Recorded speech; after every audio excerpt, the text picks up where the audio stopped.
हमारे कबीले के सरदार बारान आगा का हाल तो देखो। दिलान हर बार अपना बोरिया बिस्तर समेटी और ये लड़का उसके पीछे दौड़ता रहेगा। पहले भी तो भागा था उसके पीछे।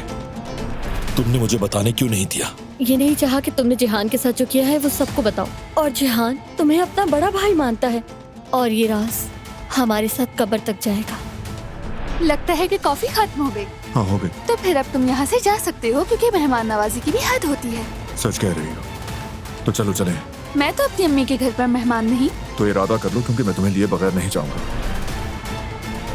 ये फैसला मैं करूँगी। शाबाश, अगर तुम मदाखलत ना करती तो मेरा भोला बेटा सब कुछ उगल देता। हसन, देख लो कहीं वो दोनों कोई खेल ना खेल रहे हो। अब मैं उन्हें होश में ले आया हूँ। ना अभी तक एक से जान छूटी है और ना ही दूसरी से। करीब मत आना मेरे, मार दूंगी, सच कह रही हूँ मैं चाहती हूँ कि तुम चले जाओ। तुम नहीं चाहती। ये तुम क्या कर रहे हो बारान, छोड़ो मुझे। माफ कर दीजिएगा, थोड़ा हंगामा हो गया। कोई बात नहीं।